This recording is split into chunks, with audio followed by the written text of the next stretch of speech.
Baba yetu na Mungu mtakatifu, na kushukuru kwa neema yako na upendo wako. Asante kwa ajili ya muda huu. Tunapoingia kwenye kipindi hiki, naomba uweze kuwa pamoja nasi, uweze kutuongoza na uweze kutubariki, tuweze kuelewa vizuri. Kwa jina la Yesu tumeomba na kuamini, amen. Katika siku hii ya leo, kwanza niwapongeze kabisa wana ATAPE kwa kazi nzuri na program nzuri ambayo mmekuwa mkiiendesha kwa njia ya mtandao. Mungu awabariki sana. Najua kwamba wako watu wengi sana ambao wamejiunga siku hii ya leo, ambao pia sio wana ATAPE, lakini wameamua kujiunga ili tuweze kuwa pamoja kwenye kipindi hiki, na wenyewe pia Mungu aendelee kuwabariki sana. Chama hiki cha ATAPE ni chama ambacho kwa mara nyingi kimekuwa ni baraka kubwa sana kwa kanisa hili kwa ujumla wake, ambacho kinawakusanya wanataaluma na wawekezaji mbalimbali. Niseme tu kwamba ni chama ambacho inatakiwa kila mtu aweze kujiunga, kwa sababu ndani yake kuna vitu vingi sana ambavyo ni vya baraka na neema, lakini pia kuongeza ujuzi. Sasa kwa kuwa tunaongea nao walio wengi ni wanataaluma na wawekezaji wakubwa na wadogo kwa ujumla wake, basi natamani siku hii ya leo tuweze kuongea somo muhimu sana ambalo linasema wakati umechoka kuendelea na safari. Wakati umechoka kuendelea na safari. Katika maisha ya uwekezaji, katika maisha ya wanataaluma, katika maisha ya kila siku, ni kama mbio. Tunayafananisha na mbio.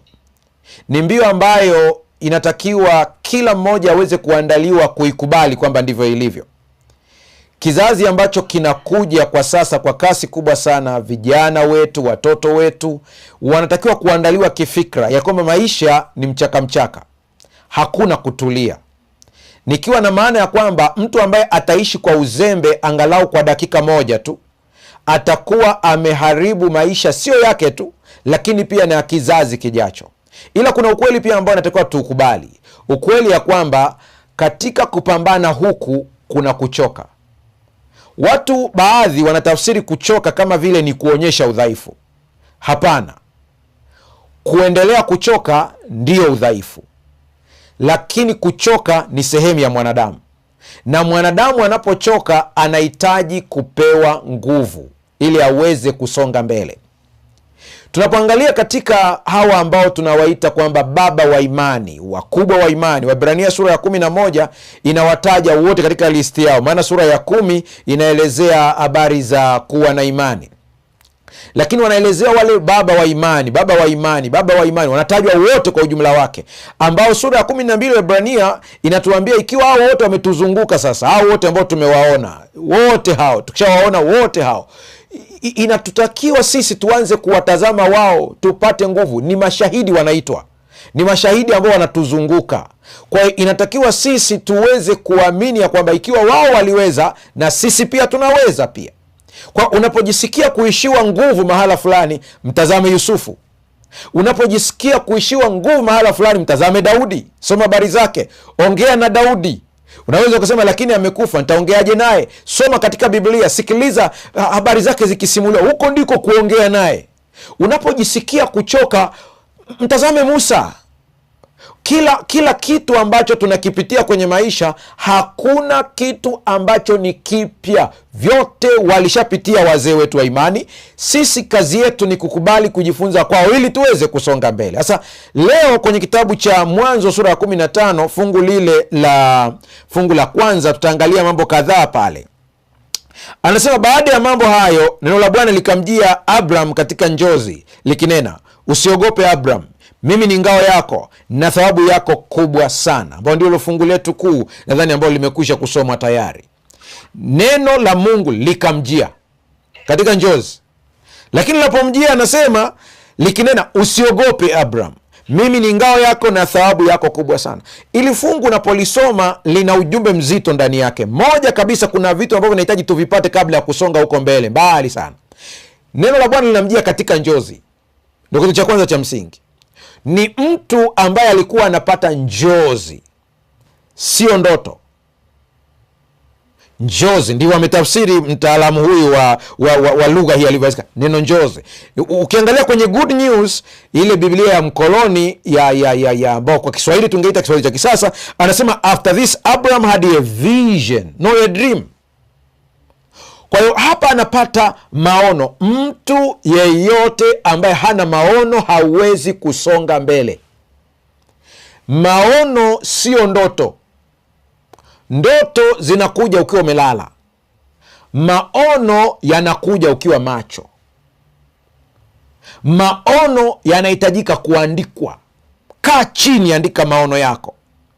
Ndoto ni matokeo ya vitu vingi usiku ukiwa umelala. Sina muda wa kuviongea vyote hapa. Hata chakula ulichokula kinaweza kuletea ndoto. Dawa ulizokula zinakuletea ndoto. Kwa kuna vitu vingi vinaweza kuletea ndoto.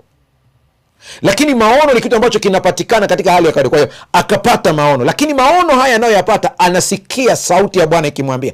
Nami unanitazama leo, napenda nikuulize, je, kuna saa unaisikia sauti ya Mungu ikikusemesha mchana kweupe?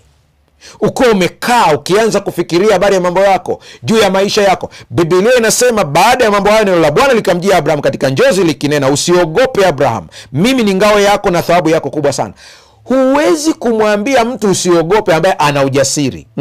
Sikiliza vizuri hapo. Mtu anayeambiwa usiogope ni yule ambaye tayari ni mwoga, au uoga unaanza kupenya. Inanipa picha kwamba Abraham alianza kuingiwa na woga, lakini katika Ibrania anatajwa kuwa baba wa imani. Sura ya 11 anatajwa kuwa baba wa imani. Kwa nini baba wa imani? Haina maana kwamba hakuwahi kuwa na woga. Hapa ninaongea na mwekezaji ambaye mambo yako hayajaenda kama ulivyotarajia. Hofu imekushika. Neno la Mungu linakujia leo, haupo katika usingizi. Unanitazama ukiwa kawaida kabisa. Neno la Bwana linakujia leo. Neno la Bwana linakuambia usiogope. Usiogope. Lakini kuna vitu vingine tena vya msingi vya kuvizingatia hapa tunapoendelea na hii habari ya neno la Bwana likamjia. Sasa kumbuka nimekuambia lazima tuangalie katika lugha kadhaa. Hebu angalia katika Good News kile ambacho anakisema. Anasema after this Abraham had a vision and had the Lord say to him, do not be afraid, Abraham, I will shield you from danger and give you a great reward. Kule kwenye Kiswahili chetu cha kizamani ambacho tumekizoea, ametumia maneno haya. Baada ya mambo haya neno la Bwana likamjia Abraham katika njozi likinena, usiogope Abraham, mimi ni ngao yako na thawabu yako kubwa sana. Good News anasemaje? Anasema baada ya mambo haya Mungu akamtokea, akasema Abraham akawa na maono, alafu anasema akamsikia Bwana akisema, do not be afraid, usiogope Abraham, I will shield you from danger, nitakukinga dhidi ya hatari, and give you a great reward, na nitakupa thawabu kuu. Hatujui ni maono gani aliyapata huyu jamaa pamoja na kusikia sauti ya Bwana, lakini katika maono ambayo anashawishika aliona hatari ambazo ziko mbele yake. Alishikwa na hofu kama wewe mwekezaji ambao nitazama, kuna saa unashikwa na hofu.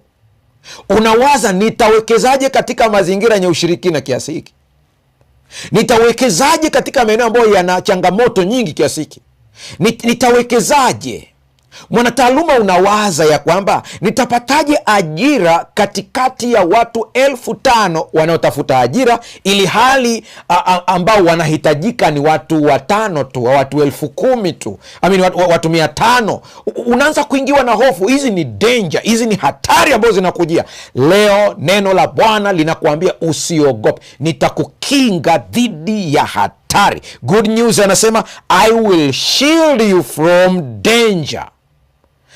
Biblia haisemi hatari hazitakujia, ila Biblia inasema utakingwa dhidi ya hatari. Hii ndio tofauti kubwa unatakiwa uweze kuielewa. Mungu anasema atakukinga dhidi ya hatari. Tusiishie hapo. Mimi sikuangalia Good News peke yake, nikaenda zaidi ya hapo. Kuna Biblia nyingine ambayo inaitwa Amplified Bible, nayo ina maneno haya katika fungu hilo hilo. After these things the word of the Lord came to Abraham in vision saying, do not be afraid Abraham, I am your shield. Anasema baada ya mambo haya neno la Bwana likamjia Abraham katika maono likisema, usiogope Abraham, mimi ni ngao yako. Kule anasema nitakukinga, hapa anasema mimi ni ngao yako. Yani kama kuna kitu kinachoitwa ngao ambayo itakukinga Abraham, ni Mungu mwenyewe anasema ni mimi nitakukinga. Endapo kuna ngao unafikiria kuishikilia ili iweze kukukinga dhidi ya madhara, ni Mungu. Ndio Amplified inasema I will be your shield. Hey, I am your shield. Mimi ndiye ngao yako. Kwa lugha nyingine, haleluya, Mungu atusaidie tuweze kuelewa hii. Kwa lugha nyingine, wakati wanapofikiria kushambulia pale kazini kwako, wakati wanapowaza kutengenezea mambo ili wateja wasije kwako, Mungu anakuambia mimi nitakuwa kinga yako. Huna haja ya kutafuta hirizi, huna haja ya kutoa kafara, huna haja ya kumwona mtu mwingine ya kwamba yeye ndiye atakusaidia. Usimfanye mwanadamu kuwa kinga yako, mfanye Bwana Mungu kuwa kinga yako. Mungu anamkazania Abraham, nitakuwa kinga. Sikuishia hapo, nimeenda zaidi ya hapo tena. Kuna Biblia moja ambayo naipenda sana kuitumia wakati fulani, inaitwa Complete Jewish Bible. Hii ni Biblia ya Wayahudi ambao wanaitumia mpaka leo. Nao wana lugha hii inayosema hivi: sometime later the word of Adonai came to Avram in a vision. Don't be afraid, Avram. I am your protector. Your reward will be very great. Mona, hizi Biblia tofauti inakupa tafsiri. Wayahudi wao Waebrania wanaposoma fungu hili katika Biblia yao wanaita Complete Jewish Bible, wao wanaisoma tofauti. Nayo wanasoma hivi, anasema baadaye, muda fulani baadaye, neno la Bwana likamjia Abraham katika maono likisema, usiogope Abraham, mimi nitakuwa mkingaji wako, protector, mlinzi wako. Alafu anasema your reward will be very great. Thawabu yako au tuzo yako itakuwa kubwa. Hapo unalinganisha na andiko lingine tena linasema amelaaniwa mtu amtegemee mwanadamu, lakini amebarikiwa mtu amtegemeaye Mungu. Sikuishia hapo, nataka uone kina cha hili somo na uzito wake. Nenda uangalie zaidi ya hapo. Sasa angalia vizuri sana. Kwenye Kiswahili cha kisasa nako kuna maana tofauti. Tutaiangalia hapo baadaye. Ngoja kwa sasa hivi niishie hapo. Twende ndani kidogo. Sasa anasema zote Biblia ambazo tumeisoma, hii Complete Jewish Bible imesema sometime later the word of Adonai. Hawa ni Wayahudi wanaongea Kiingereza. Amplified Bible ikasema after these things. Good News ikasema after this. Kiswahili cha kwetu cha kizamani kinasema baada ya mambo hayo. Mambo yapi? Ndio swali la kujiuliza. Kwa hiyo kabla ya kutengeneza fundisho lolote katika hili, lazima tuanze kuyaangalia hayo mambo ambayo ndio Mungu ilibidi amtokee. Yako mambo kwenye maisha ambayo yanaweza kukutokea, mazuri au mabaya, lakini inabidi Mungu aingilie kati kukutia moyo, maana yanaweza kukupa hofu wakati fulani. Wako watu wenye hofu ya mafanikio. Yaani umefika kiwango fulani cha mafanikio, hata hivi unavyonitazama, pale ulipo kwenye kiwango kile cha mafanikio, kuna woga unakushika. Je, nikidondoka? Je, biashara yangu ikikolapse? Nimefikia hapo, watu wamejua niko kwenye kiwango hiki, je ikatokea naanguka tena? Unaanza kuvutwa fikra zako kuangalia watu watasemaje, badala ya kumtazama Mungu. Wazungu wana lugha, Waingereza wana lugha moja ambayo wanasema kinachoangusha watu, wanasema ni neno what if. What if? What if? Unaanza kuwaza hivi ikitokea, hivi ikitokea. Sikia maneno haya, nini kilitokea sasa mpaka Mungu ikabidi amtokee Abraham? Mambo yapi hayo? Jambo la kwanza, ukiangalia sura ya 14 ya Mwanzo, utagundua Abraham ametokea kushinda vita kubwa sana. Ametoka kuwashinda wafalme ambao ni tishio. Angalia maneno haya, Mwanzo sura ya 14 fungu la 17. Abrahamu aliporudi kutoka kumpiga Kedorlaoma na wale wafalme waliokuwa pamoja naye, mfalme wa Sodoma akatoka amlaki katika bonde la Shawe, nalo ni bonde la mfalme. Ametoka kumshinda mfalme ambaye anaitwa Kedorlaoma. Sasa twende taratibu sasa hapo. Unapomsikia huyu mfalme Kedorlaoma, sio mfalme wa kawaida. Ni sawa na leo usikie mtu anasema alipomaliza kuwashinda wa Marekani, super power ambazo zina nguvu duniani kivita, ambazo zinapewa salute kubwa sana.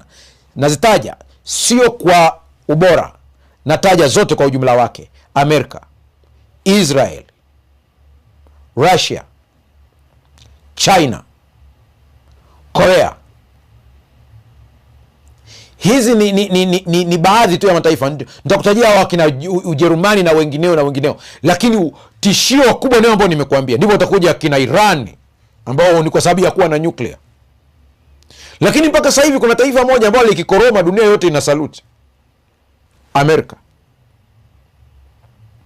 Kwa hiyo ukimsikia mtu amemshinda Marekani, huyo mtu lazima muogope.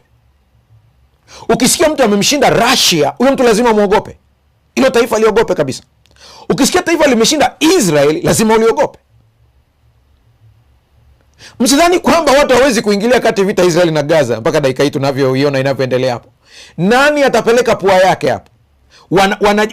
Hata hivyo ambao unaona mataifa ya Kiarabu yamejaribu kurusha makombora na nini, ni sawa na mtu ambaye anajaribu kugombelezea ugomvi. Wewe unapigwa, anakuja kukusaidia, lakini anapiga mawe, amesimama maili 10.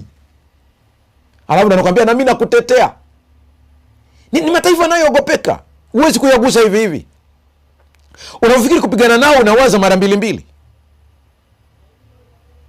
Sasa unaposikia Abraham ameenda kupigana na Kedlaoma, lazima mjue ni nani huyu Kedlaoma.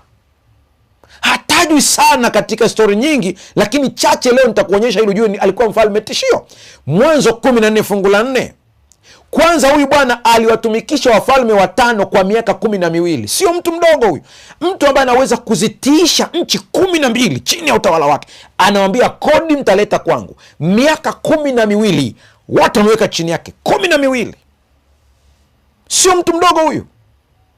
Ndiye ambaye Ibrahimu ameenda kumshinda. Nataka nikutangazie wewe ambao unanisikiliza leo, Mungu anakwenda kukupa ushindi dhidi ya wenye nguvu, endapo tu utamtegemea Mungu. Wakati wengine wakizungumzia magari, wakati wengine wakizungumzia farasi, sisi tutajivunia jina la Bwana. Mtazame Daudi anapokwenda kupigana na Goliath. Daudi ni mdogo kwa umri, ni mdogo kwa umbo, ana silaha duni, ana kombeo na mawe machache. Mwangalie Goliath alichokuwa nacho. Alikuwa kwanza kwa umbo ni mkubwa kuliko hata watu ambao alikuwa askari zake wanaomchukulia silaha. Mkuki wake ni mkubwa, kila kitu ni kikubwa. Lakini Daudi alikuwa na Mungu mkuu ndani yake kuliko Goliathi aliyekuwa nje. Na unayenitazama leo, mimi sijui unapitia kitu gani, sijui ni ugumu gani ambao unaopitia. Habari njema nakupa ni leo, Mungu aliyeko ndani yako ni mkuu kuliko Goliathi aliyeko nje yako. Usimtazame Goliathi, mtazame Mungu mkuu aliyeko ndani yako. Mchungaji, una ushahidi gani ya kwamba Mungu yuko ndani yangu? Biblia inasema miili yenu ni hekalu la Roho Mtakatifu, ni makazi ya Roho Mtakatifu. Na Biblia inasema Mungu ni roho, nao wamwabudu wamepaswa kumwabudu katika roho na kweli. Na tena Yesu mwenyewe anasema kaeni ndani yangu nami ndani yenu. Ninapomwona Yesu nimemuona Mungu. Ninapokuwa na Yesu ndani yangu niko na Mungu kwa asilimia zote kabisa. Mwimbaji mmoja akasema unapombeba Mungu umebeba kila kitu, maana yeye ndiye mmiliki wa kila kitu. Unanitazama, kosa vyote, usimkose Mungu. Tumwangalie huyu mfalme ambaye ni tishio. Mwanzo 14 fungu la 4 anasema miaka 12 walimtumikia Kedlaoma hata mwaka wa 13 wakaasi. Jamaa alipambana sana. Mwaka 13 wakasema hakuna, tutachana na huyu jamaa. Lakini wakiachana naye, maangamivu walioyapata yalikuwa ni makubwa sana. Fungu la 5 anasema na mwaka wa 14 baada ya jamaa naye akawaiya timing, mwaka mzima wa 14 ndipo akaanza kwenda kupigana nao. Na mwaka wa 14 akaja Kedlaoma na wafalme waliokuwa pamoja naye, wakawapiga Warefai katika Ashtoreth, Karnaimu, na Wazuzi katika Ham, na Waemi katika Shawe, Kiriathiraimu. Sasa haya makabila yanapotajwa, usione Biblia imeaweka tu kuyataja kwa ajili ya entertainment. Ukisikia kwamba Kedlaoma amepigana na hawa jamaa, maana yake ni nini? Aliweza kuziangusha koo 3 kubwa za majiant, majitu ya wakati ule. Unapomsikia Goliath anatajwa ni moja ya koo za majitu yaliyokuwepo duniani wakati huo. Ndugu zangu, Wasukuma wanaweza wakaelewa hili kuliko wa makabila mengine yote. Maana kule kwao kuna mtu anaitwa, katika historia ya Kisukuma kuna Mwanamalundi. Inaaminika Mwanamalundi alikuwa kati ya hizi koo za giants, maana zilikuwa zimetapakaa dunia karibia yote. Archaeologists wamegundua hili. Katika maeneo mengi wamekuwa wakiona tamili yao, hawa magiants walikuwa kwenye koo, na zilikuwa koo kadhaa. Nikutajie chache tu. Koo moja hapo walikuwa wanaitwa Warefai, ndio imetajwa kama Refaim kwa lugha ya Kiingereza. Koo nyingine walikuwa wanaitwa Ananax, ndio ambao wakati wale wapelelezi wanatoa taarifa wanasema tukawaona wana wa Anaki, majitu ambao likisimama wewe unajiona kama panzi. Alafu kulikuwa na kundi lingine kati ya hao, kuna Ananax, kuna hao wa Refai, alafu kulikuwa na Wazuzi ambao walikuwa ni mojawapo kati ya hizo koo, kulikuwa na Waemi ni kati ya hizo koo za Magiants. Haya majamaa yakiingia kwenye jamii yoyote yalikuwa yanamiliki hiyo jamii na kuwa chief. Yalikuwa na uwezo wa kupigana, yalikuwa na ujuzi mkubwa sana wa teknolojia. Kwa hiyo kupambana nayo pia ni issue. Ndio aliyokuwa Kanaani anamiliki wakati huo. Hata wapelelezi wakaogopa. Sasa hawa ndio ambao unasikia huyu Kedorlaoma aliyapiga na akapiga koo 3 akaziangusha. Ni mtu tishio sana.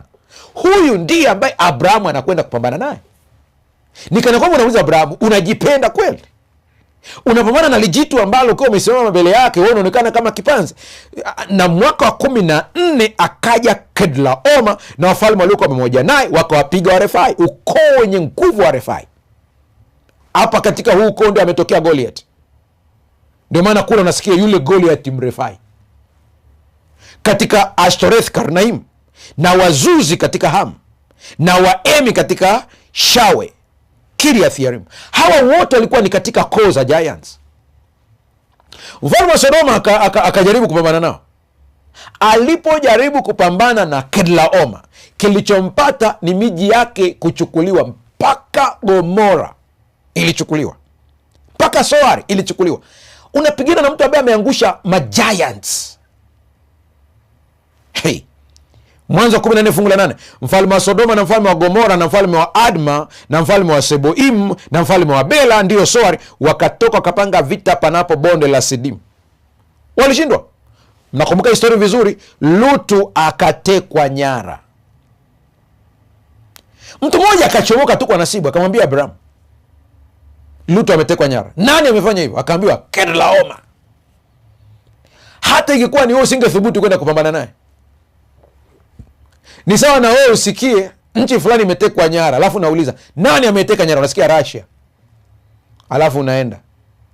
Unasikia Wagner. Alafu unakwenda kwenye hilo eneo. Wewe Wagner unawajua wewe? Ili ukapambane nao wewe? Sio mchezo.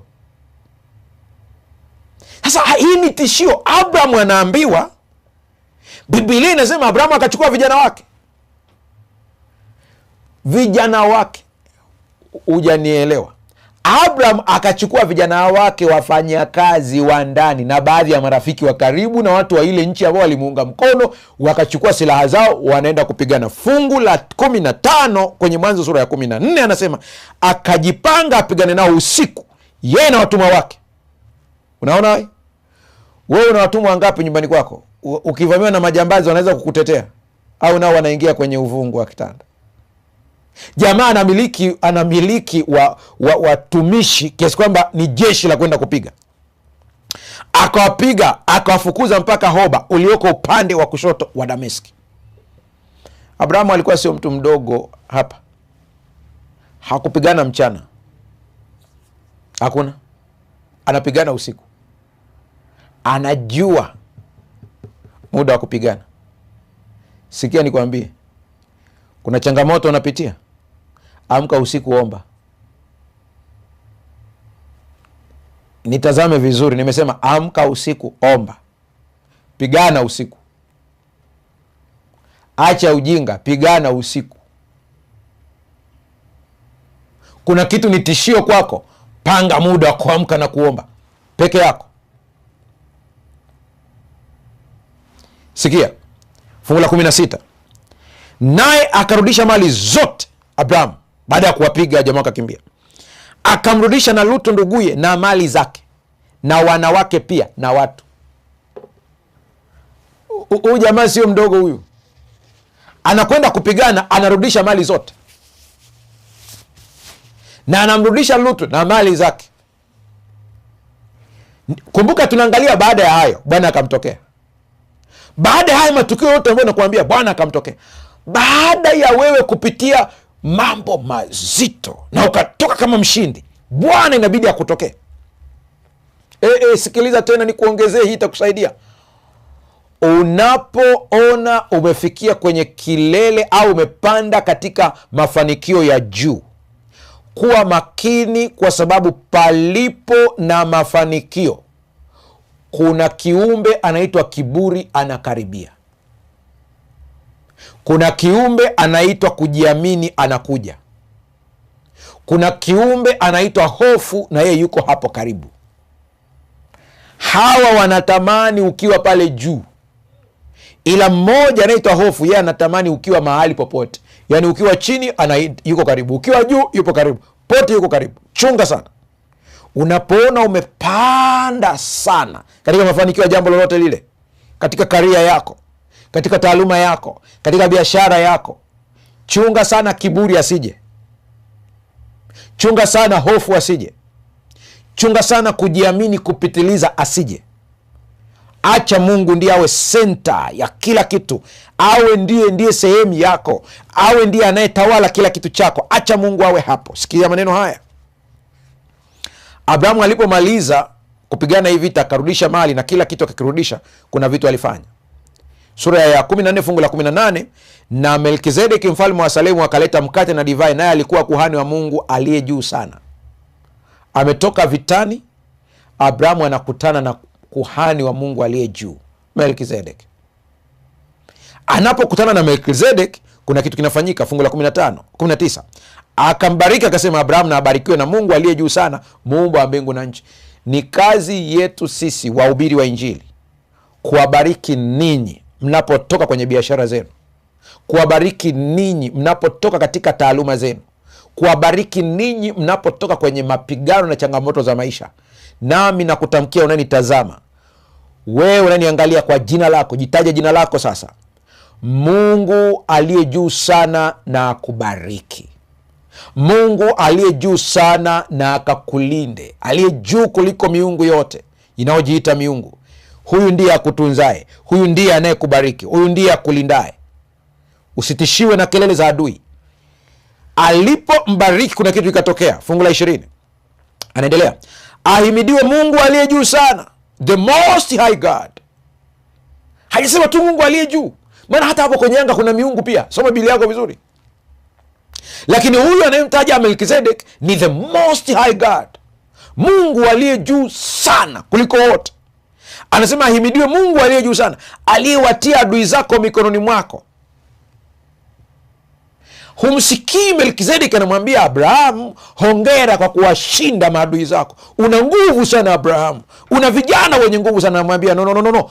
Ahimidiwe Mungu, atukuzwe Mungu aliyewatia maadui zako mikononi mwako. Rafiki yangu unanitazama, mfanya biashara, na ahimidiwe Mungu aliye juu sana, aliyekupa wateja katika biashara yako.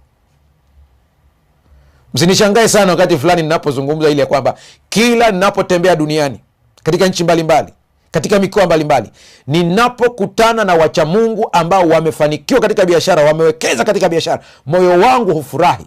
Kwa nini? Ninamuona Mungu aliyewafanikisha. Namuona Mungu aliyewafanikisha. Na wakati mwingine siwezi kuwatembelea wote, lakini angalau nikimuona mmoja pale, moyo wangu unapoomba, nawaombea na wale ambao hata siwafahamu. Namwambia Mungu, watoto wako wanaokucha wewe wapatie baraka ya Ibrahimu. Ikiwa yupo katika kilimo, mbariki. Ikiwa yupo katika uwekezaji, mbariki.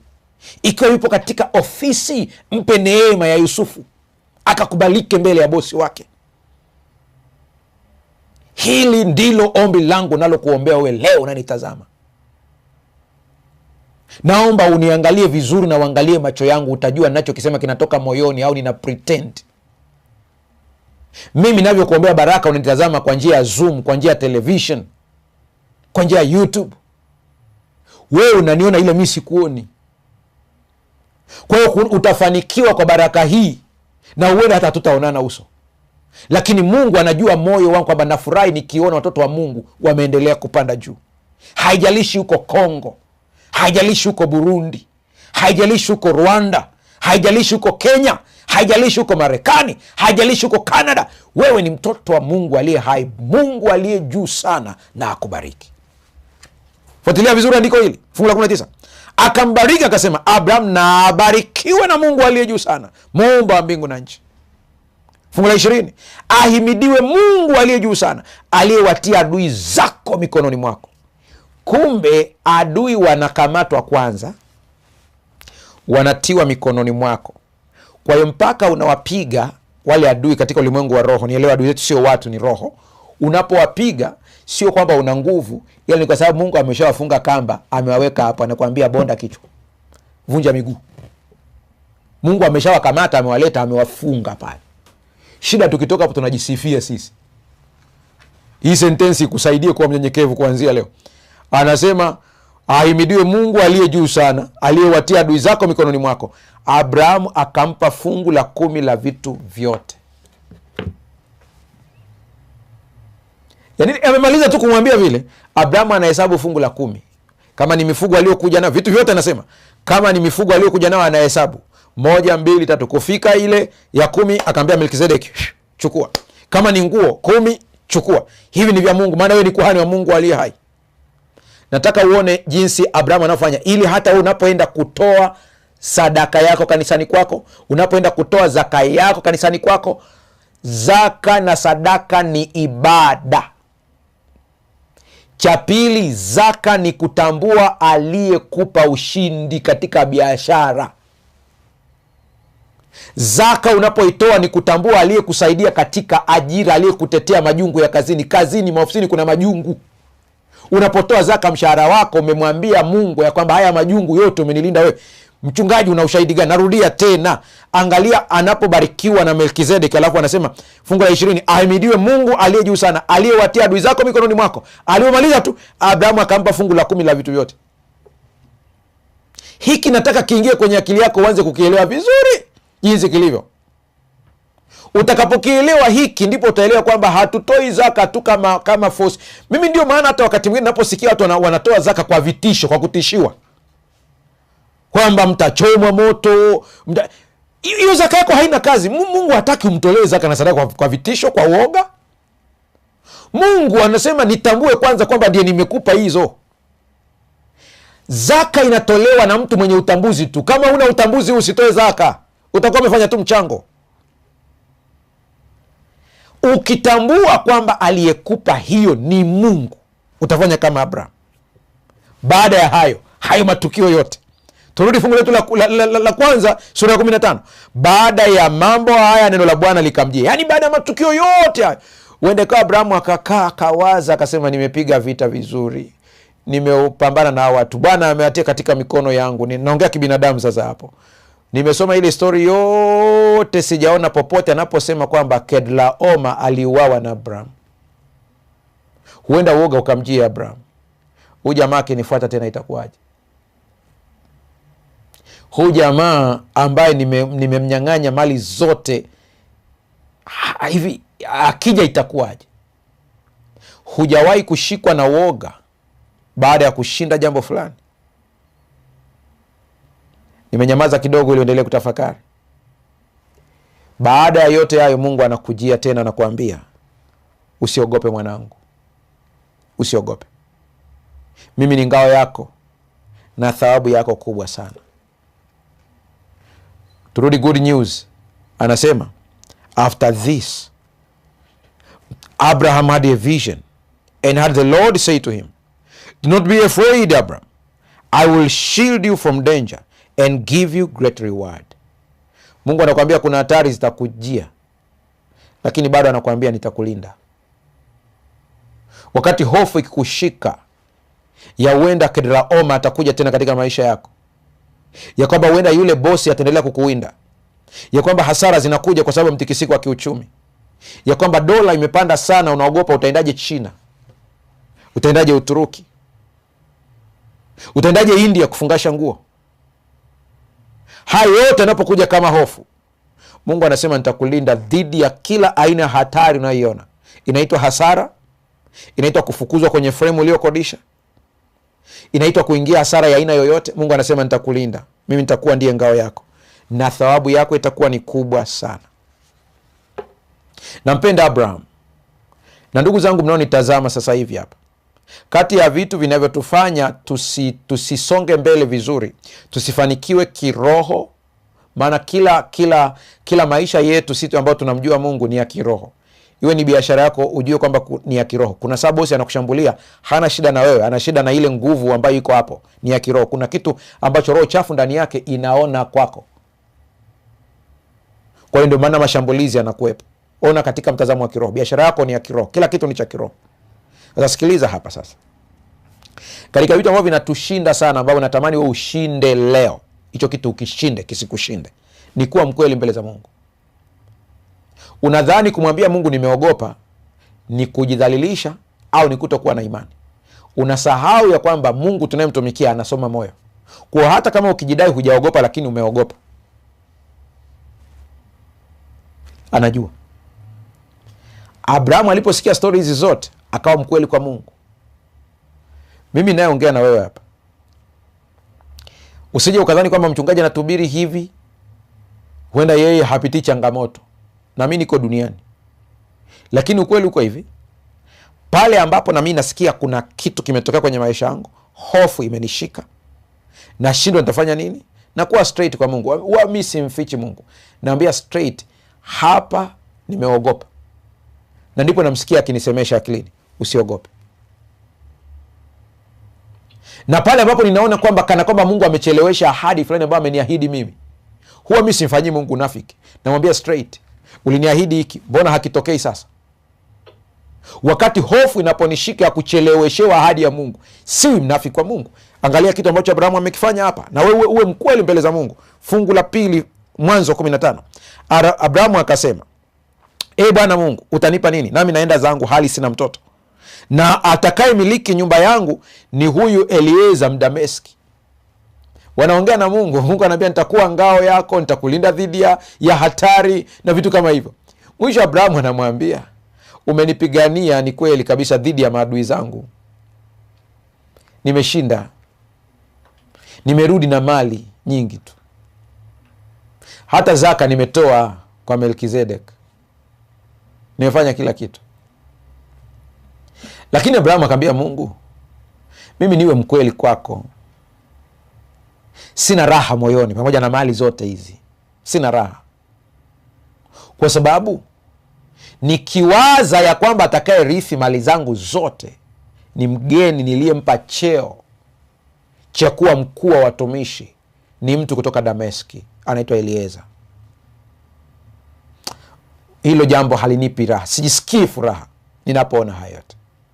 Na mimi nakwambia, ni kitu gani unapotazama baraka za Mungu alizokupa zote, ni kitu gani bado kinakupa hofu?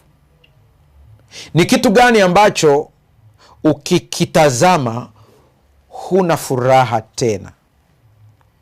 Inawezekana unanitazama unamwambia Mungu, umenipa baraka nyingi, lakini kuna ugonjwa ndani yangu, nikiukumbuka tu naona kama mali zote ulizonipa hazina sababu.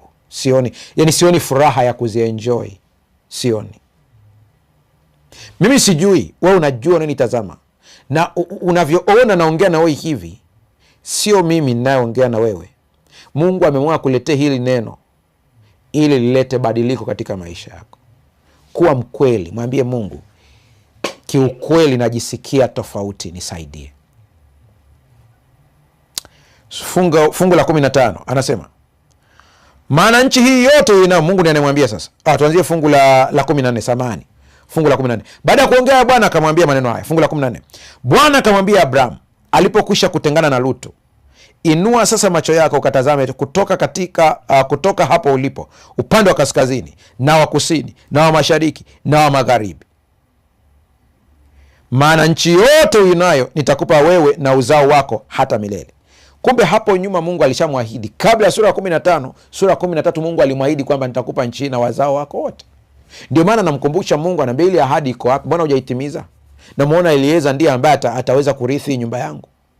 Lakini hapo nyuma Mungu alishamwambia nchi yote unayotazama itakuwa ni yako na uzao wako. Na hii ahadi ilitokea mara tu baada ya yeye kutengana na Lutu. Sikiliza hapa. Kuna watu katika maisha yako, haijalishi mnapendana kiasi gani, haijalishi wanakuvutia kiasi gani, haijalishi umekuwa nao kiasi gani kwenye maisha yako, lakini wana block, wanazuia Mungu kukusemesha. wanazuia baraka katika maisha yako. Hao watu, hilo kundi ulilo nalo hilo, Mungu akamsemesha Abraham mara baada ya Lutu kuondoka. Kuna baadhi ya watu utawakuta wameondoka kwenye maisha yako, usije ukajipa msongo. Mungu ndiye amewaondoa ili akusemeshe, akuonyeshe vitu vyako. Umekuwa tegemezi wa mjomba, umekuwa tegemezi wa rafiki, umekuwa tegemezi wa ndugu. Yani wewe huja move. Marafiki zako, kuna baadhi ya marafiki ulionao wanazuia njozi ambazo Mungu amekupa. Huwezi kusonga mbele mpaka waondoke maishani, maana wanakufanya uanze kufikiri vitu vidogo. Mazungumzo unaofanya nao ni mazungumzo ya duni. Wamekuinfluence kiasi kwamba Mungu hawezi kupatia kitu kikubwa, maana kile kitu kikubwa Mungu akikupa watakukatisha tamaa. Hata ukiwaambia hawatakuelewa. Inabidi Mungu awaondoe kwanza, maana Mungu anaenda kuonyesha picha kubwa ambayo iliyo katika maisha yako. Usijisikie vibaya baadhi ya watu wakiondoka. Mungu anawaondoa ili akusemeshe katika ukubwa wa ndoto aliyokuita katika maisha. Sikia maneno haya. Bwana akamwambia Abraham alipokwisha kutengana na Lutu. Lutu alivyokuwepo, Bwana hakumwambia chochote. Inua sasa macho yako ukatazame kutoka hapo ulipo, upande wa kaskazini na wa kusini na wa mashariki na wa magharibi. Angalia hii territory ilivyo kubwa ambayo anamuonyesha. Njozi kubwa. 15. Maana nchi hii yote huyo nayo nitakupa wewe na uzao wako hata milele. Fungu la 16. Na uzao wako nitaufanya uwe kama mavumbi ya nchi, hata mtu akiweza kuhesabu mavumbi ya nchi, uzao wako nao utahesabika. Yaani ni kana kwamba Mungu anamwambia inabidi Lutu aondoke ili nikuonyeshe baraka nilizokupangia. Kwa hiyo kuna baadhi ya watu ambao kama hawataondoka, hutaona ule mchanga mkubwa wa baraka ambao Mungu amekuandalia. Ndipo Abrahamu anaona hiki kitu ni kizito na Mungu hajakitimiza. Anamwambia, inakuwaje sasa? Uliniambia kule, lakini sioni dalili ya mtoto. Elieza ndiye anakuja kurithi mali zote hizi. Sura ya 15 ya Mwanzo fungu la 5 anasema akamleta nje. Baada ya Abraham kuongea na Mungu, anaongea habari ya mbona hutimizi, mbona sioni baraka zako Bwana. Akamleta nje akasema, tazama sasa mbinguni, kazihesabu nyota. Jamaa akaanza kutazama mbinguni. Kama ukiweza kuzihesabu, akamwambia, ndivyo utakavyokuwa uzao wako. Ahadi ya Mungu iko pale pale. Sura ya 13 Mungu anamwambia, kama unavyoona mavumbi ya ardhi, ndipo na uzao wako utakuwa hivyo hivyo. Anasema, ninaona kama nakata tamaa maana sioni mtoto. Mungu anambia, toka nje zihesabu nyota. Anatumia mifano tofauti lakini kitu kile kile. Unasema sijaelewa mchungaji hapa. Mungu anapoona katika mfano wa kwanza hujamuelewa, atatumia mfano wa pili. Mungu ni mwenye huruma. Ningetarajia mkemea Abrahamu akamwambia, wewe sijakwambia kwamba uzao wako utakuwa kama mavumbi ya ardhi? Mbona unaendelea kunisumbua na maswali mengi? Lakini Mungu anasema hapana, yuko shule huyu, naendelea kumfundisha. Nami nakwambia, kumwambia Mungu sijaelewa haina maana wewe ni dhaifu, ila unahitaji kueleweshwa zaidi. Mwambie ukiwa honest kutoka moyoni. Mungu akatumia mfano wa pili, maana kwenye mavumbi ya Abrahamu hujanielewa, nitakuonyesha nyota. Nami nakwambia unanitazama. Pale ambapo unashindwa kumwelewa Mungu, nami nakuombea Mungu akufundishe tena kwa lugha nyingine ili uweze kuelewa. Kuna saa unajisikia kuchoka kama Abraham, lakini Bwana atakufundisha tena. Akamleta nje, fungu la 5. Akasema, tazama sasa mbinguni, kazihesabu nyota, kama ukiweza kuzihesabu. Akamwambia, ndivyo utakavyokuwa uzao wako. Fungu la 6. Fungu la 6 ni zuri sana. Paulo amelitumia sana kwenye kitabu cha Warumi. Fungu la 6. Akamwambia Bwana. Anasema akamwamini Bwana, naye akamhesabia jambo hili kuwa haki. Kule mwanzoni kama mavumbi, huyu jamaa inaelekea alikuwa hajamwamini Mungu sawa sawa. Imani ni hatua kwa hatua. Usije ukaanza kusema natamani niwe katika level fulani ya kiroho. Haitokei usiku moja. Mikiki inapokuja kwenye maisha yako, inakusaidia kujiandaa kwa ajili ya ukubwa wa baraka iliyoko mbele yako. Usikimbie mikiki. Usikimbie challenge. Acha zije, ndio misuli ya imani. Maada Mungu yuko pamoja nawe, acha zije. Acha hiyo mikiki ije, ndio misuli ya imani. Mavumbi ya ardhi hakuelewa. Nyota ndipo anaanza kuelewa. Biblia inasema akamwamini Mungu. Alipoamini maneno ya Mungu, Mungu akamhesabia kuwa haki. Hey, sikia. Alipomwamini Mungu, ikahesabiwa kwake kuwa haki. Ni kana kwamba Mungu anamwambia, sasa kwa kuwa umeniamini, ni haki yako kupata vyote nilivyokuwa nimekuahidia. Ni haki ya msingi, nitakupa. Baada ya imani, usidhani aliendelea hivyo. Mashaka alikuja. Si mnakumbuka jamaa ndiye alienda kule Misri akasingizia mkende dada yake na mengine mengi. Lakini sikia Mwanzo 15 fungu la 8. Akasema, Bwana Mungu, nitapataje au nipateje kujua ya kwamba nitairithi? Bado ana maswali. Huko muamini Mungu ikahesabiwa kuwa haki, alafu anamwambia, sasa hebu tuendelee kuongea sasa. Mimi nitajuaje kwamba nitairithi? Yuko mtu anayenisikiliza ambaye naye anasema, mimi nitajuaje? Mmoja aliniuliza akasema, mchungaji, nitajuaje kwamba nimesamehewa? Fungu la 9 akamwambia, unipatie ndama wa miaka 3 na mbuzi mke wa miaka 3 na kondoo mume wa miaka 3 na hua na mwananjiwa. Fungu la 10 akampatia hao wote, akawapa asua vipande viwili, akaweka kila kipande kuelekea mwenzake, ila ndege hakuwapasua. Inaelekea ni mwongozo alipewa. Fungu la 11 hata tai walipotua juu ya mizoga, Abrahamu akawafukuza. Hakuna mafanikio na juhudi, hakuna mafanikio au mema yanayokuja bila juhudi na kuto kurudi nyuma. Ukiona pesa zimekuja za bure, usichukue. Zitabarikiwa kazi za mikono yako. Abrahamu alipambana. Nitajuaje kwamba watairithi nchi? Akamwambia, pasua wanyama, tengeneza kafara. Akaitengeneza. Hakuambiwa ichome. Tai wanapokuja kula, Abrahamu anawafukuza. Na mimi nakwambia, kile ambacho Bwana amekupa kilinde kwa uwezo wako, vingine mwachie Mungu. Fungu la 12, na jua lilipokuwa likichwa, usingizi mzito ulimshika Abrahamu, hofu ya giza kuu ikamwangukia. Anapambana hapa muda wote ili ikiwezekana aweze kulinda ile nani isiliwe. Lakini usiku giza likaingia. Lilipoingia hofu ikamshika. Unapofika mwisho, ndipo Mungu anapoanzia muujiza wake. Hapa naongea na mtu ambaye umefika mwisho kimawazo. Acha Mungu aanze kuandika sentensi zake. Abrahamu aliposhikwa na hofu ya giza ya usiku, na giza ni nene. Fungu la 13, Bwana akamwambia Abrahamu, ujue hakika ya kwamba uzao wako utakuwa mgeni katika nchi isiyo yake. Watawatumikia watu wale, nao watawatesa muda wa miaka 400. Mungu anamwambia Ibrahimu mambo ambayo yatatokea kwenye kizazi kijacho. Rafiki yangu unanitazama, hakuna unachokipitia ambacho Mungu hakijui. Anajua kila kitu. Fungu la 14 anasema, hata na taifa lile watakao watumikia nitawahukumu. Baadaye watatoka na mali mengi au na mali nyingi. Anayekuonea kazini hajui anakukusanyia. Aliyekudhulumu shamba hajui anakukusanyia. Aliyekudhulumu pesa, kwa sababu tu hamkuandikishana, anakomaa kuambia sasa utanifanya nini? Mwachie Bwana hiyo habari. Waisraeli hawakupoteza hata senti. Walipotoka Misri waliondoka na mali nyingi. Nami nakutangazia, acha kuwaza hasara unayoita hasara. Hujapoteza chochote. Bwana atakupatia. Bwana atakuongezea. Rafiki yangu, hakuna mtu yeyote wa Mungu katika Biblia ambaye hakufikia level ya kukata tamaa. Lakini wale wamngojeao Bwana watapata nguvu mpya kama tai. Hajakuambia kwamba hawaishiwi na nguvu. Ila watapata nguvu mpya.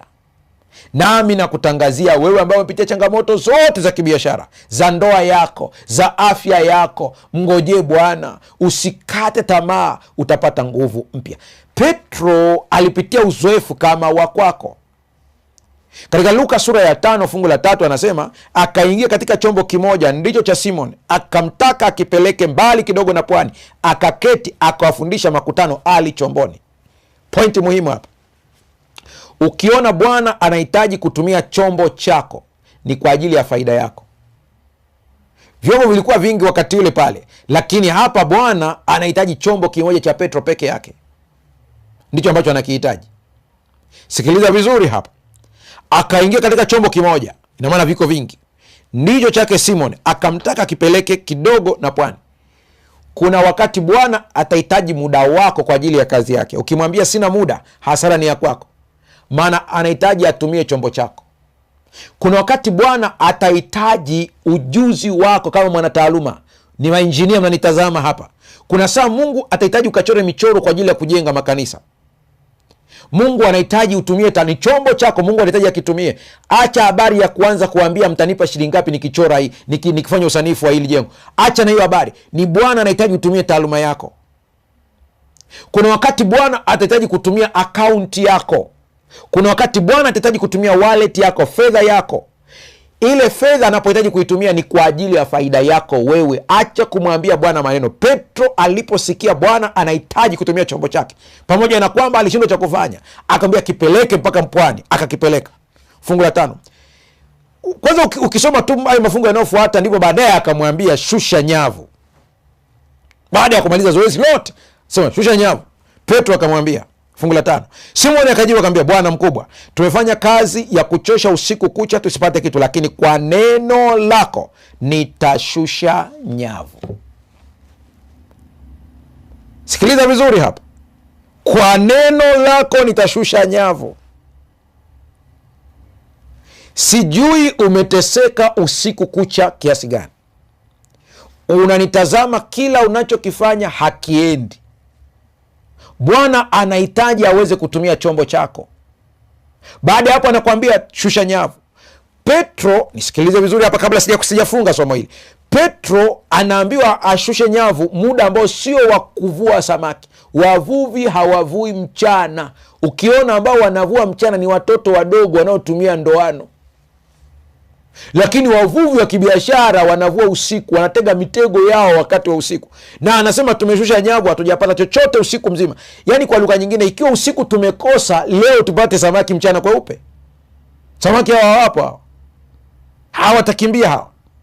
Asema lakini Bwana mkubwa, Luka ndiye anayetumia neno. Simoni akajibu akamwambia, Bwana mkubwa, tumefanya kazi ya kuchosha usiku kucha tusipate kitu, lakini kwa neno lako nitashusha nyavu. Yaani kana kwamba nataka kumwambia hivi, tumehangaika hatujapata chochote, lakini kwa vile umesema, na mimi ninakuambia kuna saa Bwana nakusemesha na kuambia nenda ukawekeze biashara Kariakoo.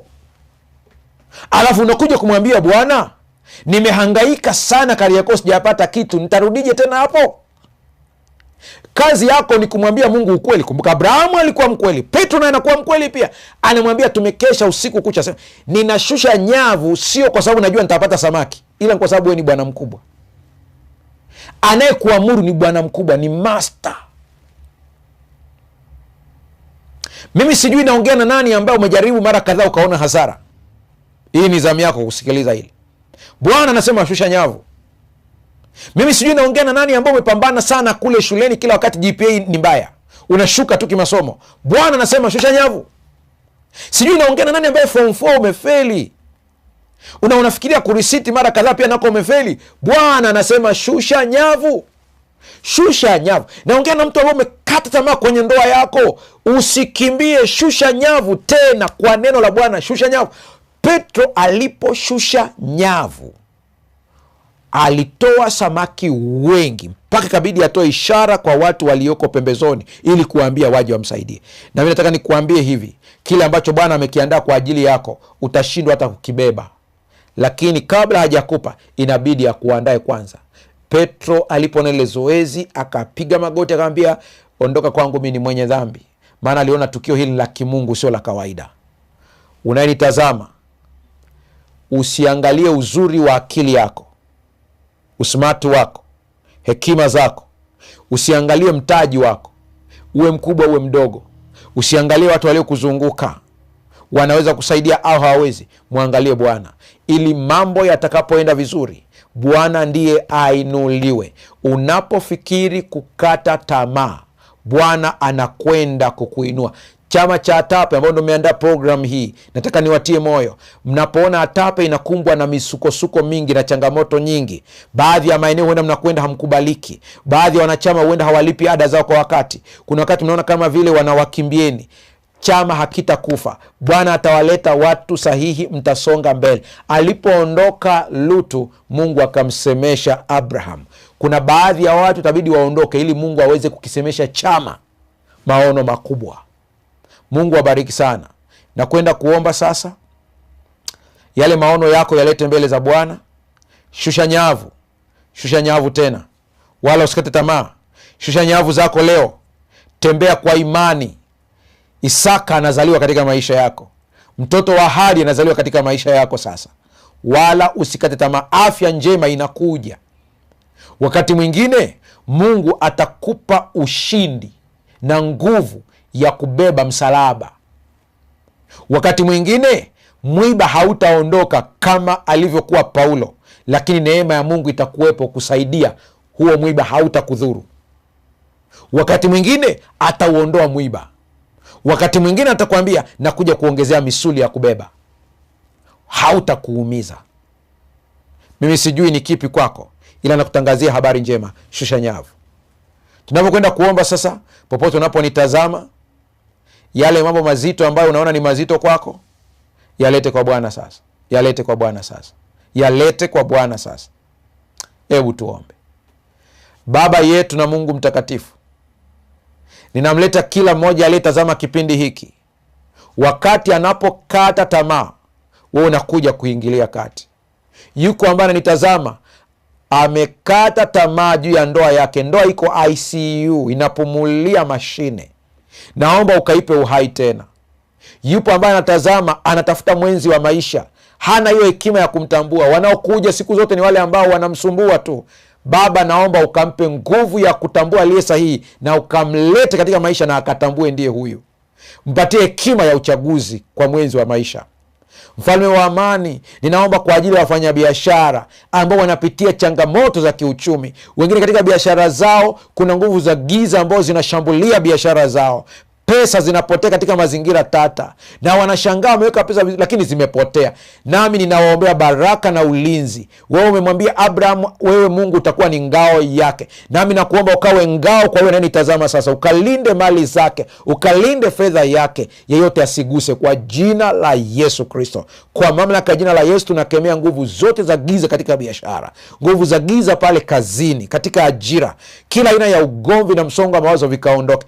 Baba, nakusihi kila mmoja wetu ukampe baraka yako na neema yako sawa sawa na wingi wa fadhili zako. Neema yako inatosha. Ukawaponya walio wagonjwa ambao wanitazama. Wengine wanatumia dawa, zile dawa ukaziwekee mkono wako, anapokula akapokea uponyaji. Wengine wewe utawaponya hata kabla ya operation. Hawatafanyia operation kabisa kwa jina la Yesu. Lakini kuna wengine itabidi wafanyie operation, lakini wewe utakuwa umeshika mikono ya madaktari wanaofanya zile kazi. Tunakuachia yote kwa jina la Yesu Kristo. Amen.